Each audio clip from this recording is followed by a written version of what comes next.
good leader, right? And there's empathy and all of these things out there that I think are all very, very valid.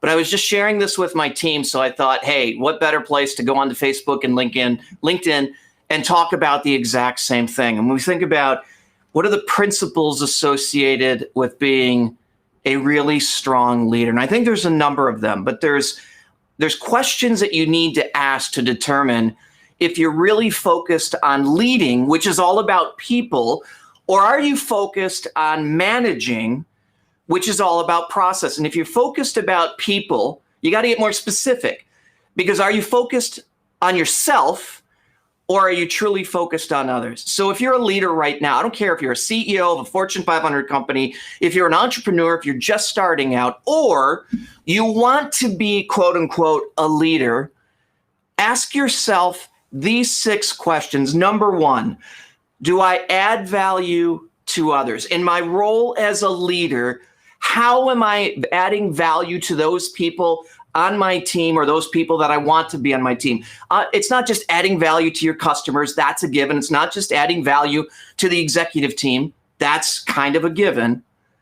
But are you adding value truly to the individuals on your team by the mentoring, by the coaching, whatever it might look like? Are you truly focused on adding value to others? Second, and I've already kind of addressed it, am I adding value to my organization? By what I'm doing and providing value to my team, is the team responding in a way that adds value to the organization itself, whether it's in production, whatever measurements you actually have? Those are the easy questions. Number 3, am I quick to give away credit? We've all met leaders. I've used to do this constantly, where we want to take the credit. A head of sales who takes so much pride in hitting their numbers, but doesn't really give the credit to the team. A head of operations or whatever other title, a CFO says, we saved the company X amount of money, I did it, and doesn't give credit to the team. Ask yourself the question, are you more focused on creating your own legacy, or are you really focused on giving away credit to your team and the people that are actually doing the work? That's a sign of a more mature leader who's focused on developing and reproducing other leaders. Number 4, I love this one. Do I actually use bench players?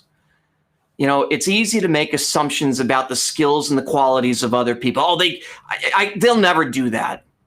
So we don't go into the bench and pull them out and let them play in the game to see what's the capability they really have. Good leaders with discernment will take that bench player in from time to time and test them to see if they've been practicing, test them to see if they're ready for the game, because they want the best for the individual. Now, there's discernment involved. You're not just going to put somebody in who's completely unqualified to pitch or completely unqualified to play first base or really any other position. But this is a mindset about others, not a mindset about you. Number 5, do many people on the team make decisions, or are all the decisions really held with me? One of the hallmarks, one of the first things I ask when I'm brought into an organization to say, hey, help us lead our people better, I go to see who's making the decisions. Is it the CEO who makes all the decisions and everybody's just executing, which is actually something I used to do years ago? Or the people within the team, are they empowered to make the decisions within the realm of their capability? Of course.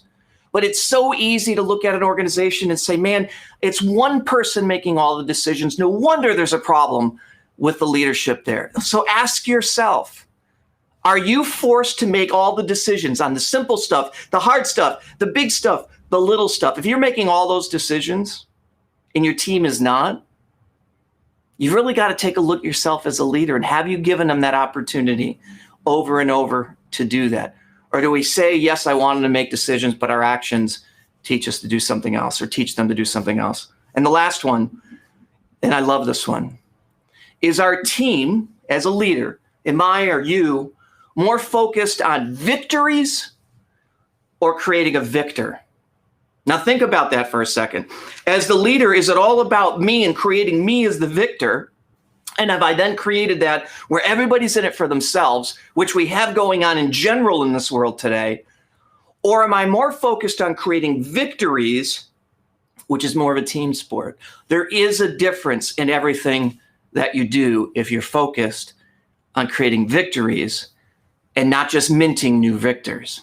And now there's nothing wrong with that from time to time. But as leaders are not there's a price to be a leader. There's a sacrifice we need to make for the others. That's creating leaders that people want to engage with. That's creating leaders that people want to produce for, not because they have to, but because they want to. Look, I'm in the same boat as you. I'm going through this journey of understanding this about myself, and I would encourage you as a leader or an aspiring leader to do the same thing. Ask yourself these questions. Be honest with the answer. Know where you're starting from today. And if you do, there's an opportunity for you to become a leader that leaves a legacy, not based on what they've achieved, but based on what they've helped their team achieve. Have a great Friday.